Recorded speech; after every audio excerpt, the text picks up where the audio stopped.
Hi everyone, welcome to ELI, the place where you get your daily dose of inspiration for entrepreneurship. And today we have with us Mr. Sumeet Verma, co-founder of copykitab.com, a personalized virtual learning platform. Hi Sumit, welcome to ELI. Hi, Prinjan. Thanks having me today. I would request you to introduce yourself to our audience. Yes, you already did a brief intro. My background is, I have worked with industry for close to 13 years, and my co-founder Amit Srivastava also worked close to 13 years in industry. And my last job was I was in US working with a startup vertical of a luxury retail. I started the company, scaled the business, took exit, and I was planning to come back to India, and that's where my school type Amit was already there in India. So we discussed, so we started a company called copykitab.com. So here we are solving problem for higher education, where we are managing whole learning life cycle of a student from early days to his employability, and helping them as per their personal and realize career goal in there. So this is what we do in copykitab.com right now. Can you help us understand more about Copy Kitab? What is the platform all about, and what is the current scale of operation? Yeah. See, as I mentioned, Copy Kitab is managing higher education. So in higher education, it's all about career, and it's like very aspiration thing for parents or students when they enroll into any colleges. That's why you would see there's a huge competition to get into good colleges out there. The number of goal is to land into a good career. It could be startup, it could be starting somewhere in your journey in job side, or whatever you want to do with your career, but the end goal is career. So what we do, every student across the country, depends on geography, depends on institution, depends on language, but number one goal is career. So that's where we personalize things for them in their learning journey. Everyone has different way of learning, right? Somebody would go by simpler way, which is traditional way, just studying from couple of books and notes, and adapting to a tuition, or they ask their peers to learn from them during examinations, and that's how they try to crack their grades when they are in college. And parallelly, there are different ways. Now you have a lot of support materials. You can go online, you can have YouTube, you can have teacher access or remotely. So still, kids out there spend huge money, humongous money to land into good colleges, and after that good career, right? This is how our ecosystem is there, and that is a story of all the 40 million plus students in higher education.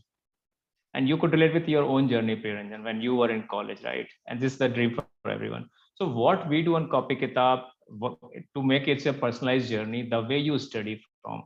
So I have everything on my offering suite, from textbooks, notes, guides, to MCQs, to previous question papers, whichever way you want to study from. Then I made personalized by knowing which geography, which institute you are coming from. So I know what you would be requiring for. And then additionally, if you have some doubt about your topics, then I have tutors out there. So because this is the problem we face during our colleges, that what are locally available, we have to go after that. Now I can get into a better option, because out of our journey, if you remember during our school or college days, the subject we were good at, we were fortunate to have a good teacher in that subject. Remember that, right? Right.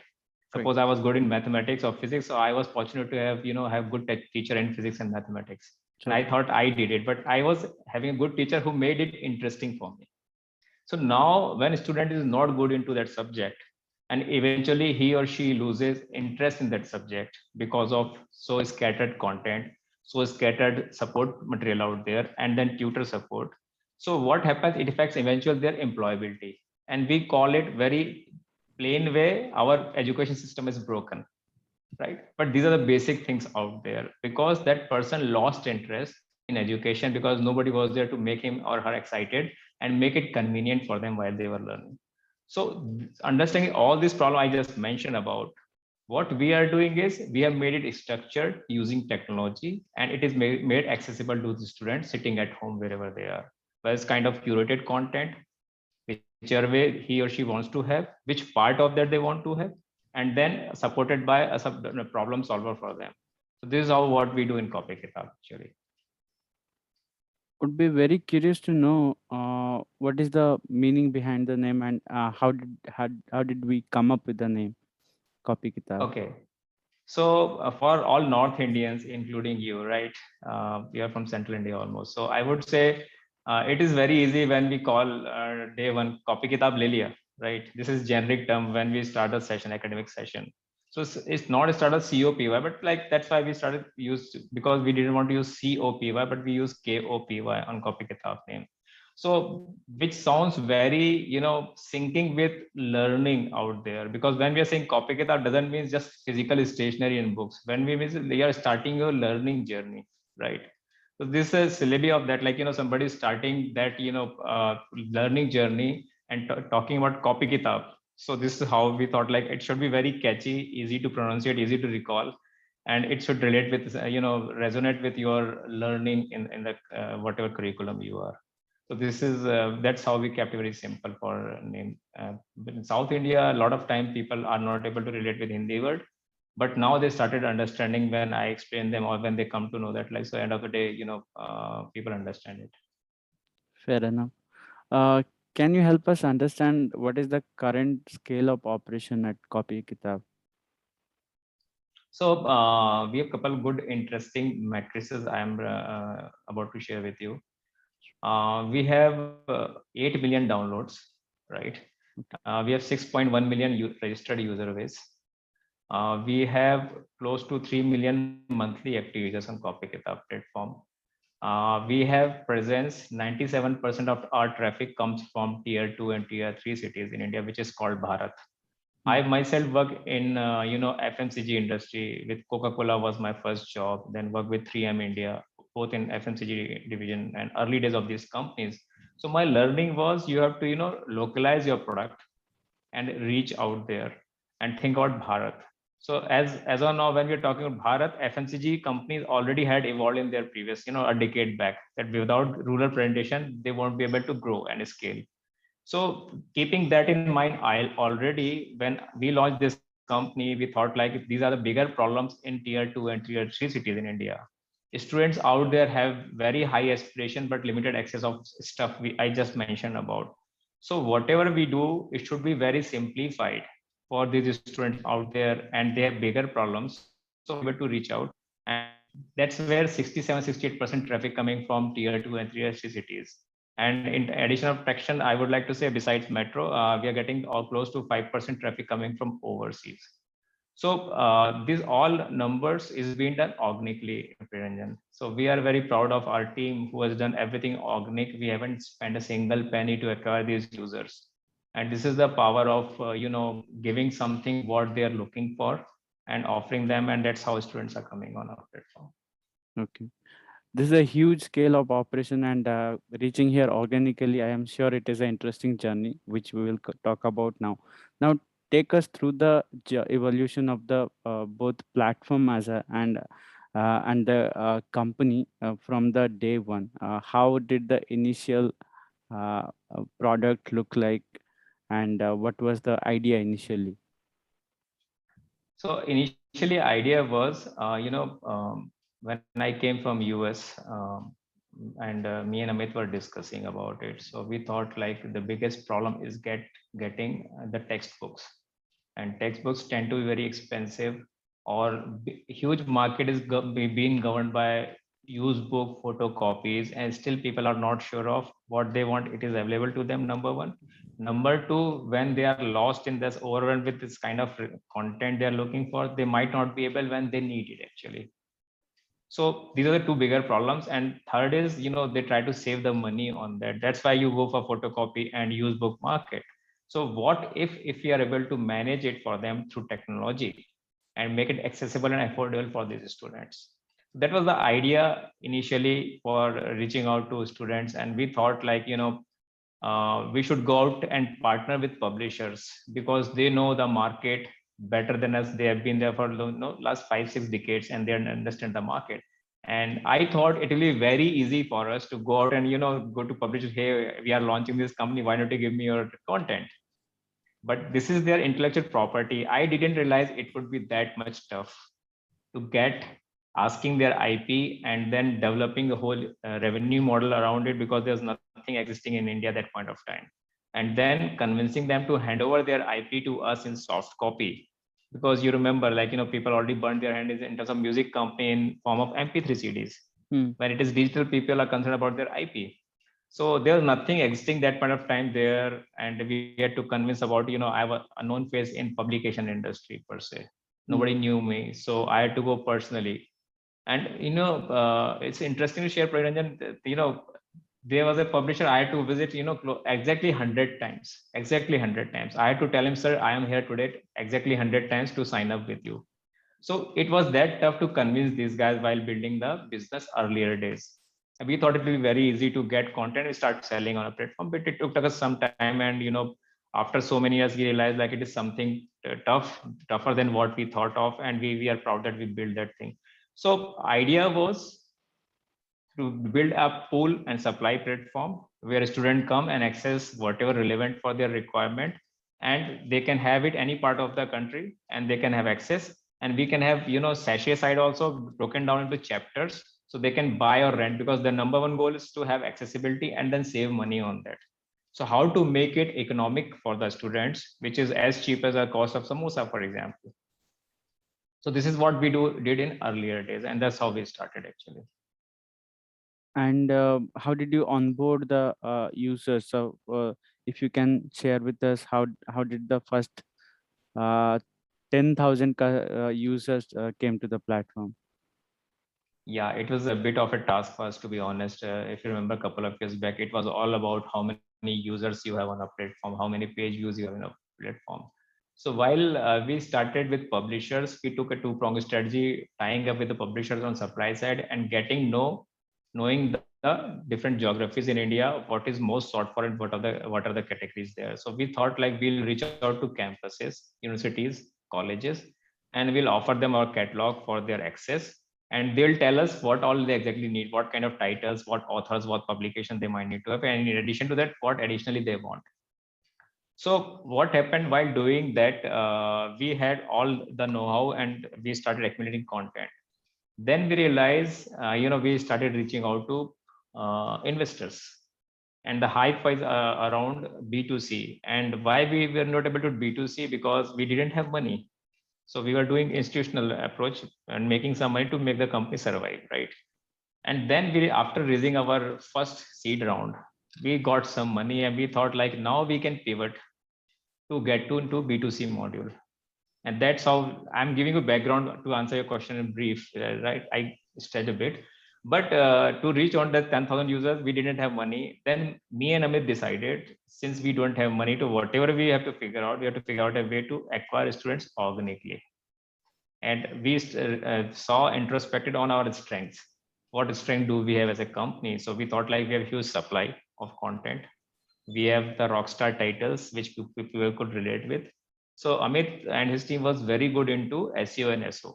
He did very good job in his previous company also, where he was CTO, and there is Series A and B with that company.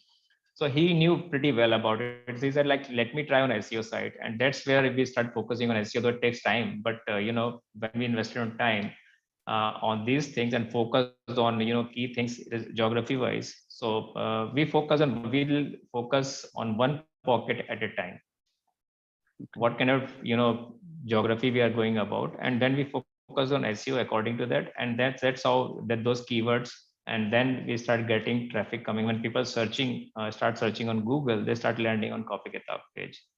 So we thought like our first goal was to how soon we can reach on 500,000 user base, so our life is solved. That was the idea. But didn't happen even after 8 million downloads. That's not been solved. It's every level it keeps on changing. But we thought that's eventually we developed that I would call it culture in the company, that getting customer and engaging him or her continuously is the two key things we keep on focusing on, same sequence. Then come monetization. We just didn't bombard them for the monetization. So that's how people kept liking Copy Kitab platform and keep coming on our platform. Fair enough. Now coming to the next part. Now that you have reached so far, Can you help us understand where we are going in next 5 years time frame or so? So there are a couple of ways looking at it to be, to be precise, Priyanjan. One is in terms of growth areas. Number two, it could be revenue. Number three, how well we are solving the problem for students. So I would say let's start with solving problem for the student.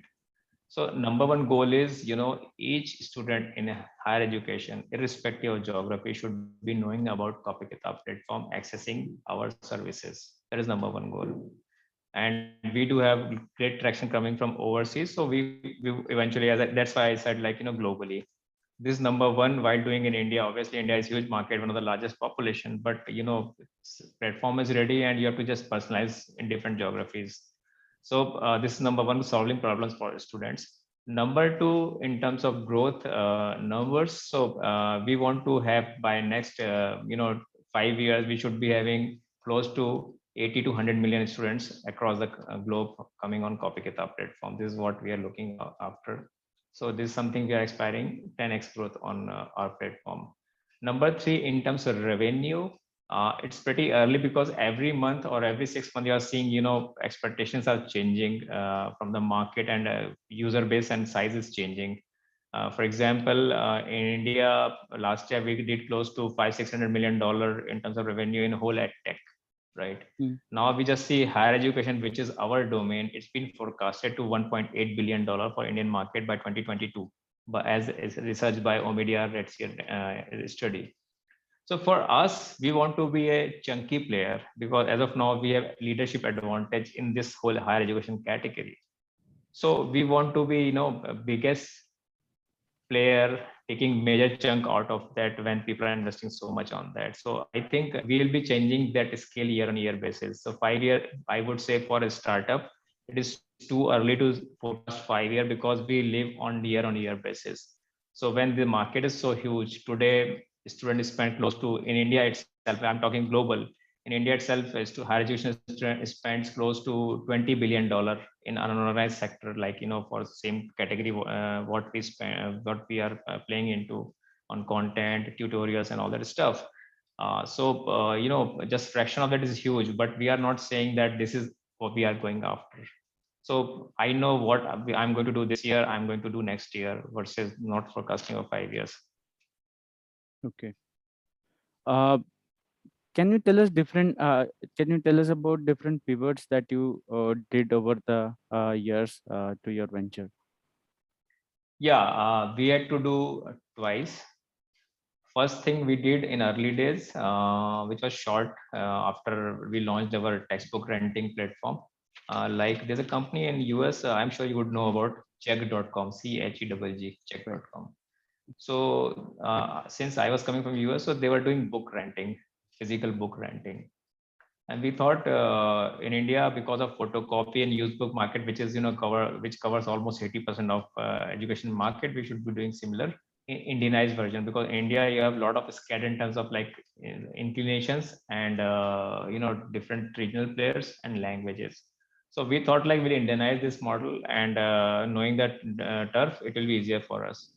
Then, while doing that, close to 10,000 students were renting from us the physical textbook, and we were raising. We realized, scaling would be huge capital intensive business here, Mm. because you have to open, warehouses each of the geographies, and then rotating physical book. And out of my Coca-Cola learning, when I was leaving Coca-Cola is moving to no one-way packs, not from returnable glass bottles, because returnable glass bottles involve two-way logistics, and Right. it was costly affairs. That's a Coke was focusing on one-way carry away packs, take away packs. So I thought like, what I learned from Coke, and I could see similar thing happening, two-way logistics, renting books, coming back to you, checking it, and then all that stuff, and then putting warehouse and logistics. So we thought like, Western world already moved to digital a lot, and it's we can have first movers advantage, and eventually it's going to come. So why not to be first movers having first movers advantage? And that's how we pivoted for physical to digital fast. And that's where I told you our journey. I thought it would be easy as the procuring physical book and offering the content. It was not that easy for us. Then second pivot we did when we moved from B2B to B2C. Okay. So we thought like, we should be student first approach. And we have been getting very high number of feedbacks, because me and Amit keeps on talking to our users very frequently. And whatever products today as evolved product you would see, or even in future, it came out of student centric approach, and that's been feedback from student. So when we were talking to students, we realized like now we are moving to B2C. So it has to be coming from students what they want to have, versus not that I should feel like it is good for them. I Mm. should not show to their throats, because we are solving for them. That's how you would see students. We realize students not only reading from textbook, but it depends on location and college. They might need notes also. They need previous question papers, their solutions, textbook solutions. They might need guides or kunjis, you call it. So based on that, depending, you have to Indianize a lot on that. And based on that, we kept adding, videos, lectures, all kind of stuff, depending on the feedback coming from students. And there's so many examples I had personally in my life when I was talking and interacting with students, and it led to new product development or improvising on the product side. And that's how you would see when we pivoted on B2C side, and it was more focused on consumer side. So that's how we added different layers of content on our offering in addition to textbooks. And now you have everything a student may need to have in their learning path.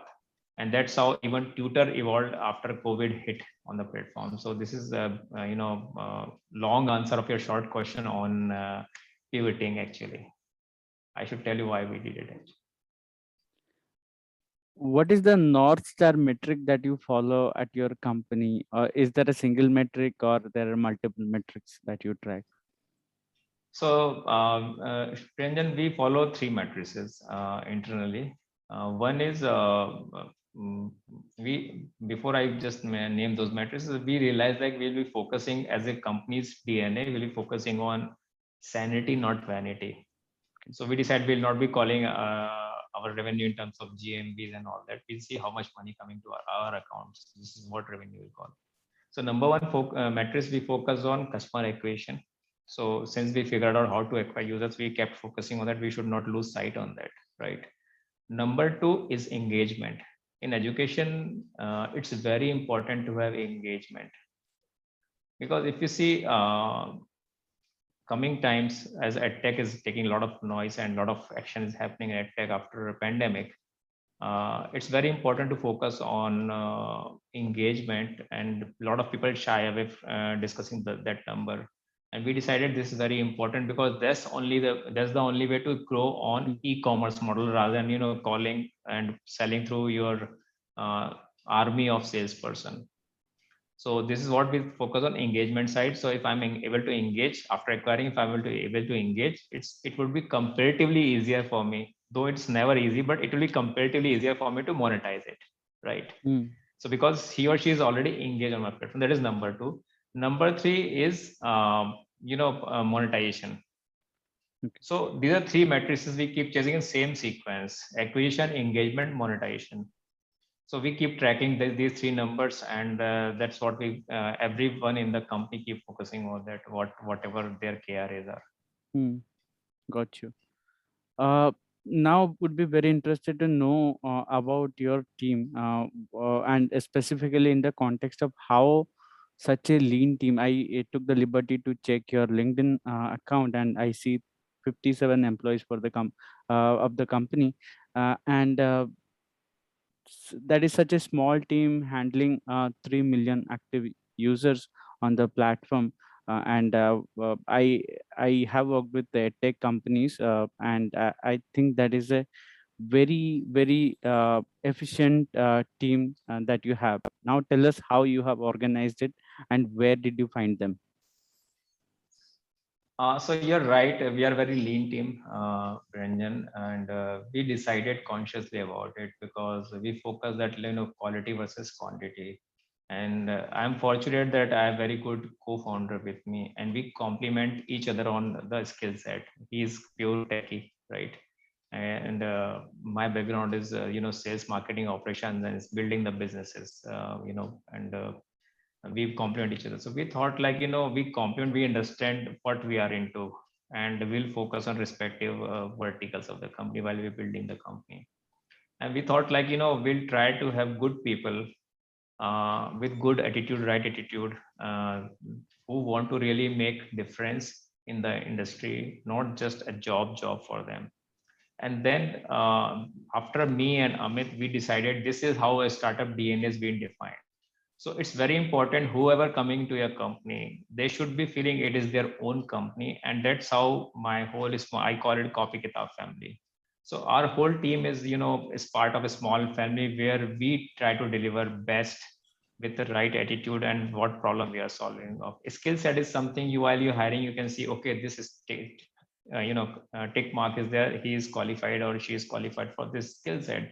But very important is the right attitude, and this is what I did it myself in my job journey when I worked in my lifetime previous life about corporates.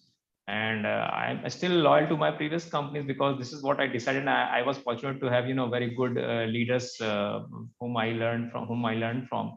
And I thought, like, it's all about character. You try to write character, right attitude amongst those employees. So despite having lean team, they're very efficient. And you won't believe, out of Piranha, when you're saying 57, they're 65 actually. But still, it is smaller team in tech, Okay. right? Because it involves content team, it involves operations team, finance team, sales team, marketing team. So tech team is still smaller. What do you think? But we have good enough inspiration from the market, like you already have WhatsApp with your very small team.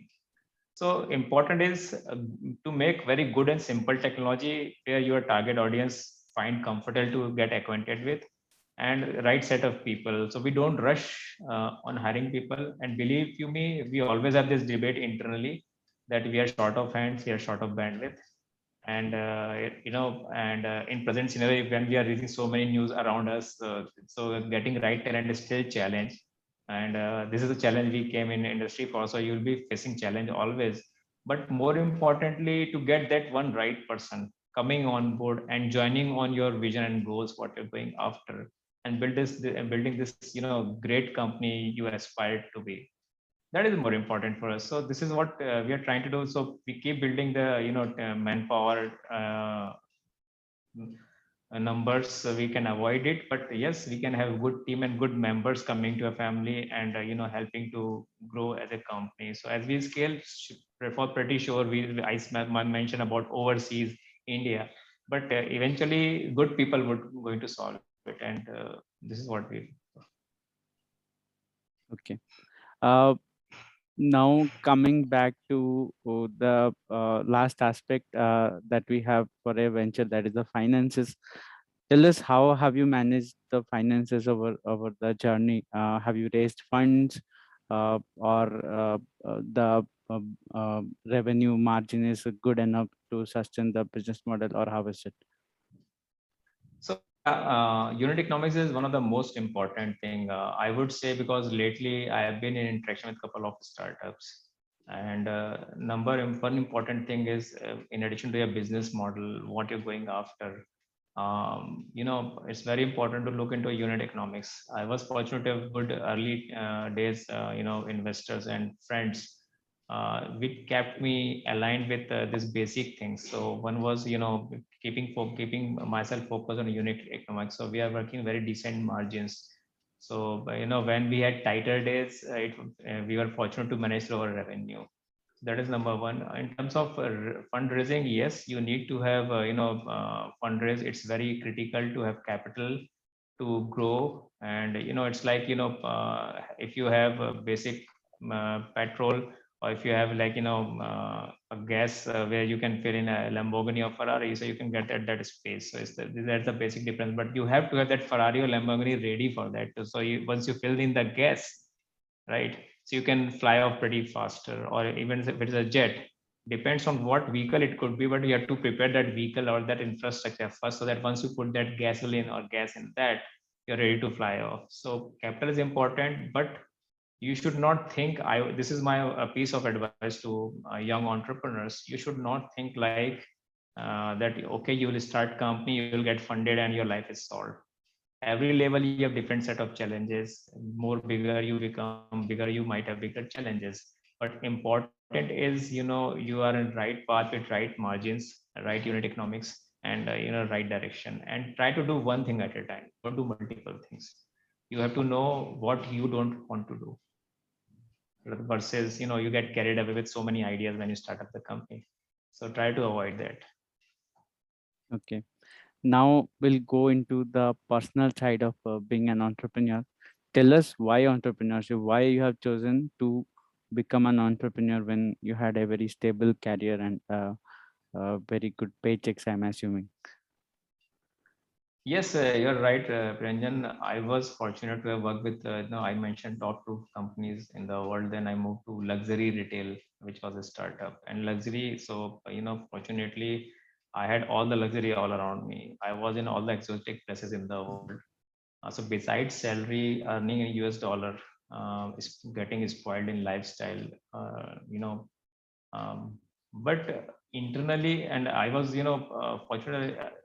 I have seen whole that part of the world where you could have seen all the luxury in terms of materialistic stuff, in terms of brands, in terms of traveling. So I've been there, done that. So, but still internally, I was not so happy doing that, living there day in day night that life, right? So I was not so happy, and my wife used to ask me, Ki, "What else you want? You got everything." And that entrepreneurship bug was biting me from inside. I want to do something of myself, and that's how all of a sudden I decided to quit my job and coming back to India. A lot of people advised me that you can take a job after landing in India, and then probably you can start looking for a entrepreneurship journey. But myself, knowing myself, over the last 13 years when I worked in corporate, I knew that my character is like that. Once I get into a job, I'll be so immersed in that I won't be getting time to think about it. So that's why I thought, like, that's where I gave up my green card option in US. I didn't want to have much of options in my life, so that I can fully dedicate to my this journey what I chose for. And similarly, I thought, like, I'll take entrepreneurship journey and build a business versus taking a job and taking one step at a time and turning into chicken entrepreneur. We call it chicken entrepreneur because try to have safer side salary, and then you try to have business also. But it doesn't happen that way actually, unless you are fully into whatever you are. So that's how I decided. Left my comfort zone, brought up in India, so that was not a problem. Worked in FMCG, just so slogging or hustling was not a challenge, a problem for me. Yeah, it's a couple of materialistic comfort you have to sacrifice for larger cause. So that I took the call. That is fine, till the time, because it's more about the cause versus going after that. And eventually, you can have it if you're lucky about it. What are the different challenges that you have faced as an entrepreneur? Lots of challenges every day. If every entrepreneur would have every month's list, and then background they have like different lists. So getting right kind of right set of co-founders. I had to fire two of my co-founders, right? So you might go wrong there also. Number two, you things might not fall as you plan, even in timelines. So you have to be prepared for that. Number three is it's not easy journey ever. So don't think like it will be easy to do anything, and everybody get obsessed by their own ideas, that okay, I'll come with this idea and I'll change the world. It doesn't happen that way, the way you want. So you might not land as the way you planned for. So be prepared for that. Unless you have completely 100% commitment and perseverance, I would not say you should be fully committed to a startup, even when you're scaling or raising the capital. So you're taking somebody's hard-earned money, right? So when you're committing somebody's hard-earned money, so you should be fully committed to yourself and the company and business. So these are the couple of challenges, and the challenges keep on changing, scale keep on changing as you proceed in the journey. You might not able to, for example, B2B. If you choose B2B, so market might not be ready. This is the one of the challenge I faced. Uh, Convincing publishers in our industry, it was uphill task because we were the first movers in this industry, developing from revenue model to getting their IP on a platform. Then capital has been early days always been challenged. You don't have money to pay to your staff on time, and as first week is approaching, you already have a little you have anxiety, so I have this much burden, I don't have money in my bank balance, how I'm going to manage about it. So all, if you would have heard of most of the entrepreneurs, is more or less similar kind of experience. Scale or level keep on changing, but even if you scale, then sustainability would be challenged. So a lot of challenges are there, always. Business model fine tuning, a lot of questions you ask yourself, that when customer is coming and not liking your product, so you always have different challenges that you try to keep solving. So solution is the key thing you should focus upon. Challenges will always be there. Even if you're working in corporate, you always have challenges, right? So you're not going to get away. Somebody told me long back, just to give a small quick on that. Somebody asked in a forum, Mr. Shiv Khera, that what should I do? This, I don't have any problems. So he just answered one single word: be dead. So only a dead body won't have any problems in life. Otherwise, you always have something going in that instance. So it's like part and parcel of life, right? So same thing in entrepreneurship journey. Speaking of challenges, some challenges also lead to failures.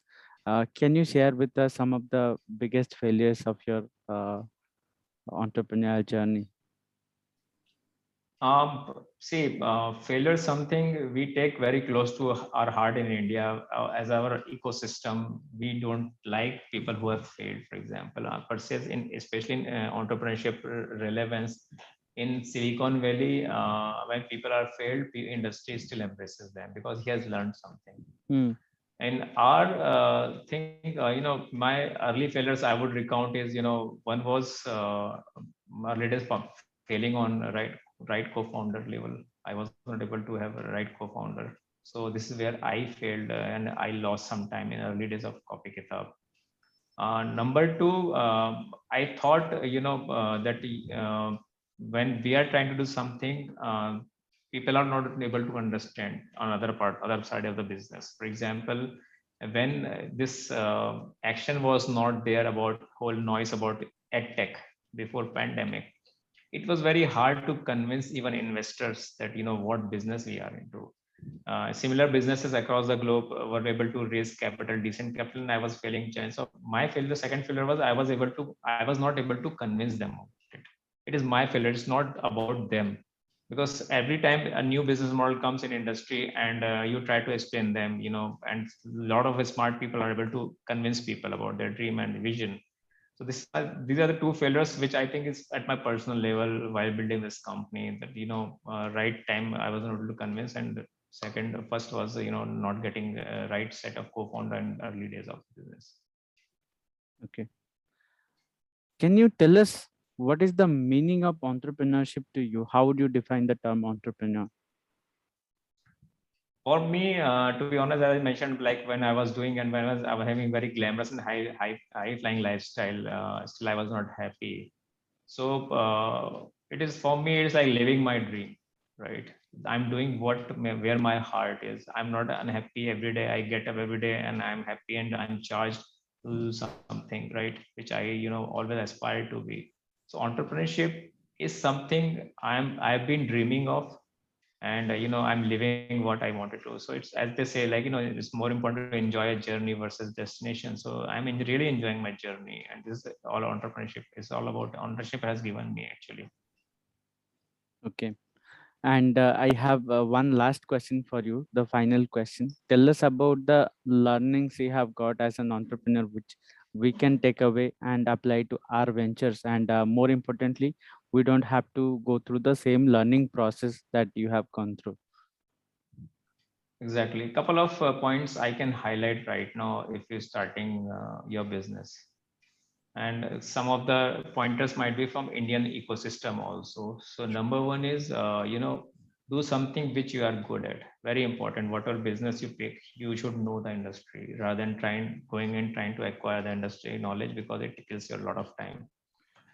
Number two, have right set of people. It could be co-founders, it could be founding team, whatever. But having at least one co-founders makes your life easy when you have low times, when you hit bottom. So that helps you a lot. And right complementing set, as I gave you example of me and Amit. So having right set of co-founder. Number three is right business model.